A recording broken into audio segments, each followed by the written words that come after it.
नमस्कार, जय श्री राम। देखिए, आप सभी जानते हैं जिस अयोध्या धाम में 6 दिन बाद, सिर्फ 6 दिन का इंतजार, 6 दिन बाद प्रभु श्री राम पधारने वाले हैं। मैं इस वक्त राम की पैड़ी पर हूं और मेरे पीछे धुन बज रही है राम सिया राम, जय जय राम सिया राम। पूरी अयोध्या राममय है और अयोध्या में पूरा भारत है इस समय, पूरा भारत। जिस अयोध्या धाम से देश को अर्पण और तर्पण का आखिरकार फल मिलने वाला है, जो अयोध्या संघर्ष और संकल्प का प्रतीक है, जो राम मंदिर एकनिष्ठ प्रयासों और अखंड प्रतिज्ञाओं का फल है, हम उसी अयोध्या जी में हैं, उसी अयोध्या धाम में हैं। और अब से राम मंदिर की प्राण प्रतिष्ठा होने तक हम लगातार आपको अयोध्या से खबरों का राम दर्शन कराएंगे, खबरों का राम दर्शन। देखिए, आज हम अयोध्या से राम मंदिर की प्राण प्रतिष्ठा को लेकर हो रहे 3 बड़े सवालों का प्रामाणिक जवाब देने जा रहे हैं। 3 बड़े सवाल। ये सवाल लगातार पूछे जाते हैं, मजाक भी उड़ाया जाता है। कुछ विघ्न संतोषी होते हैं ना, जैसे कहते हैं कि कोई शुभ कार्य होता है ना, तो कुछ विघ्न संतोषी लोग होते हैं। अब प्रभु राम की ताजपोशी बहुत परेशान है विघ्न संतोषी।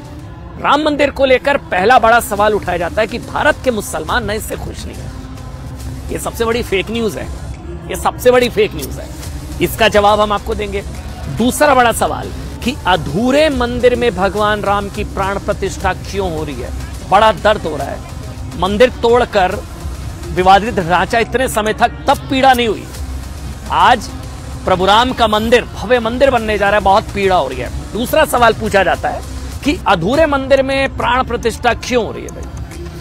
तीसरा सवाल जो पिछले कई दशकों से पूछा जा रहा है कि राम मंदिर से रोजगार थोड़ी ना मिलता है, क्यों बना रहे हैं मंदिर, रोजगार मिलता है क्या।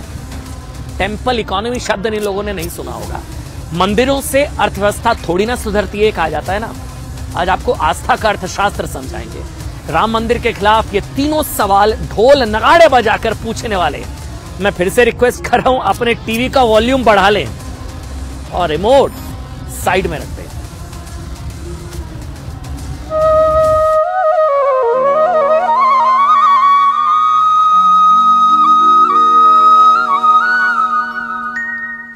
ये वक्त उन ताकतों से मुकाबला हम कर रहे हैं जो हमारे वजूद को मिटाना चाहते हैं इस मुल्क से, जो हमारी मस्जिदों से अज़ान को खत्म कर रहे हैं। दिल्ली प्रदेश का अल्पसंख्यक मोर्चा यहाँ मुस्लिम इलाकों में दिए बांट रहे हैं, आप तस्वीरों में देख सकते हैं। चौखटता टुरका आज 4 धाम आए दिन, मड़ राम आए दिन, अम्मा सीता नाल आए दिन। अयोध्या धाम से आने वाली ज्योति राम ज्योति जो है वो दिलों में नफरत को मिटाकर मोहब्बत भरने का काम करेगी, क्योंकि ये ज्योति मुस्लिम परिवारों में भी जलाई जाएगी।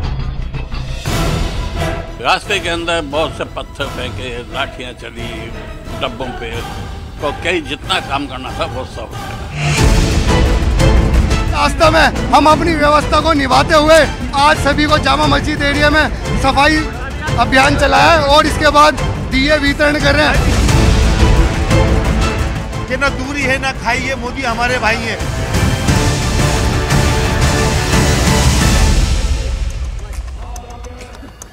देखिए, तो सबसे पहले इस सवाल का जवाब कि राम मंदिर पर मुसलमानों के मन में क्या है। आज इस सवाल का जवाब सुनकर उन लोगों के दिमाग सुन्न हो सकते हैं जो राम मंदिर का बॉयकॉट ये सोचकर कर रहे हैं कि इससे उन्हें भारत की दूसरी सबसे बड़ी बहुसंख्यक आबादी यानी कि 18% मुसलमानों के वोट मिल जाएंगे। चलिए, राम मंदिर का बॉयकॉट कर लो, लोगों के दिमाग में है ना ये। लेकिन राम मंदिर पर मुसलमानों पर एक सर्वे को अगर सच माने तो राम मंदिर का बॉयकॉट करने वालों को मुसलमानों के 74% वोट मिलने मुश्किल है। जी हाँ, ये सर्वे का सच हैरान कर देने वाला आपको बताएंगे। लेकिन उससे पहले आपको एक मुस्लिम कार सेवक से मिलवाते हैं। मुस्लिम कार सेवक, इनका नाम है हाजी गुल मोहम्मद मंसूरी। हाजी गुल मोहम्मद मंसूरी मुस्लिम कार सेवक, श्री राम के लिए इन्होंने लड़ाई लड़ी। हाजी गुल मोहम्मद कार सेवकों को लेकर भारत के दशकों से चल रहे 3 भ्रम को तोड़ देंगे। पहला भ्रम यह कि अयोध्या आंदोलन के वक्त कार सेवक सिर्फ हिंदू थे। अब तक आपने यही सुना होगा ना कि कार सेवक हिंदू।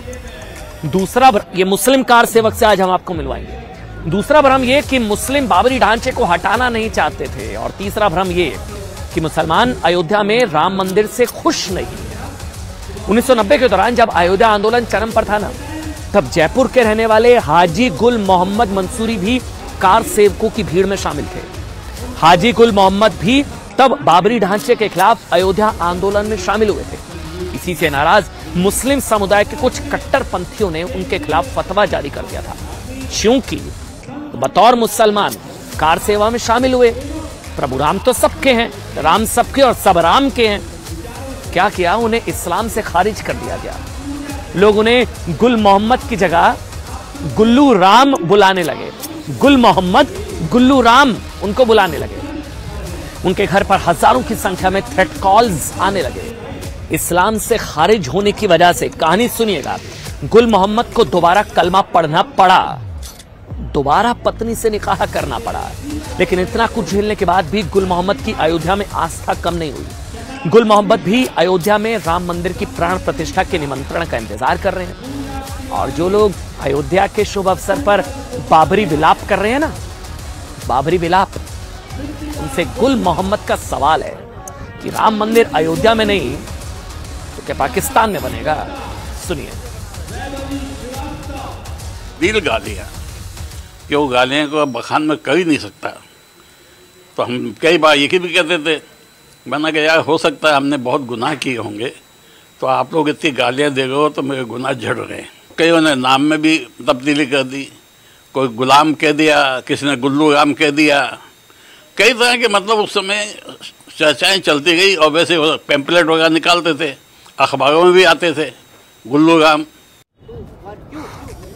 देखिए, ये कहानी सिर्फ राम भक्त गुल मोहम्मद की नहीं है। भारत में लाखों करोड़ों की संख्या में ऐसे मुसलमान हैं, मुस्लिम भाई हैं जो राम मंदिर बनने से बहुत खुश हैं।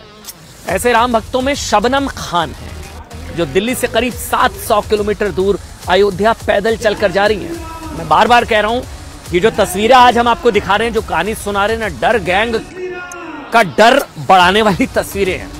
ये बंटवारा ब्रिगेड को बेरोजगार करने वाली तस्वीरें हैं। कश्मीर की मुस्लिम छात्रा प्राण प्रतिष्ठा की खुशी में राम धुन गा रही हैं। दिल्ली में जामा मस्जिद इलाके में मुसलमानों को प्राण प्रतिष्ठा के लिए दिए बांटे जा रहे हैं, ताकि वो 22 जनवरी को श्रीराम वाली दीपावली पर दिए जलाएं। मैं बार बार कह रहा हूं, राम मंदिर से मुसलमान खुशी या मुसलमान खुश हैं, ओवैसी साहब बहुत दुखी हैं। सबसे बड़ी बात यह कि जिस परिवार ने अयोध्या में राम मंदिर के खिलाफ केस लड़ा, वो अंसारी परिवार भी राम मंदिर के निमंत्रण को सम्मान से सिर झुकाकर स्वीकार कर रहा है। राम सबके और सब राम के। राम मंदिर की प्राण प्रतिष्ठा के मौके पर कांग्रेस नेता इमरान मसूद तक को ध्यान आ गया। ये याद है कौन है इमरान मसूद? मोदी की बोटी बोटी की बात करने वाले, फिर इनका कांग्रेस में प्रमोशन हो गया था। वो भी आज क्या कह रहे हैं कि भगवान राम उनके आराध्य हैं और वो श्री राम के वंशज हैं। लेकिन बंटवारा ब्रिगेड अब भी इसी भ्रमजाल में फंसी हुई है कि मुसलमान तो राम मंदिर के खिलाफ है। इसी भ्रम की वजह से कुछ पार्टियां अयोध्या को दूर से ही राम राम कर रही हैं, और मुसलमानों को वोट बैंक समझने वाली कुछ पार्टियां अभी भी राम मंदिर के नाम पर भड़काने में लगी है। ये दावा राष्ट्रीय मुस्लिम मंच ने एक सर्वे में किया है। दरअसल जो मैं फिगर्स की बात कर रहा था ना, डेटा की, वो मैं आपको बताता हूं, जिसमें कहा जा रहा है कि 74% मुसलमानों के वोट उन पार्टियों को फिर नहीं मिलेंगे जो राम का विरोध कर रही हैं, सोचकर कि शायद मुसलमानों के वोट उनको मिल जाए। दरअसल राष्ट्रीय मुस्लिम मंच के एक सर्वे में दावा किया गया। सर्वे में दावा है कि देश के 74% मुसलमान राम मंदिर निर्माण और भव्य प्राण प्रतिष्ठा से खुश हैं। इन 74% मुसलमानों ने माना है, कितने? 74% मुसलमानों ने माना कि राम मंदिर के पूर्वज राम जो हैं वो भारत के पूर्वज हैं, वो प्रभु राम के वंशज, और उन्होंने श्री राम को अपनी विरासत माना है। इसी सर्वे में इंडी गठबंधन का दिल दुखाने वाली बड़ी बात यह भी है कि सर्वे में शामिल 74% मुसलमान कह रहे हैं कि जो लोग अयोध्या के खिलाफ राजनीति कर रहे हैं ना, उनका पूर्ण बहिष्कार होना चाहिए। पूर्ण बहिष्कार। जो लोग राम के नाम पर, श्री राम के नाम पर, मंदिर के नाम पर राजनीति कर रहे हैं। सर्वे में इंडी का दिल दुखाने वाली दूसरी सबसे बड़ी बात यह है कि सर्वे में शामिल 70% मुसलमान कह रहे हैं कि उन्हें प्रधानमंत्री नरेंद्र मोदी पर भरोसा है। प्रधानमंत्री नरेंद्र मोदी पर भरोसा है। देखिए, राष्ट्रीय मुस्लिम मंच ने दिल्ली, यूपी, पंजाब, हिमाचल, उत्तराखंड, बिहार, आंध्रा, और तेलंगाना समेत 20 राज्यों के 10,000 मुसलमानों के बीच सर्वे किया। सर्वे में शामिल देश के 74% मुसलमानों ने जानते हैं क्या कहा?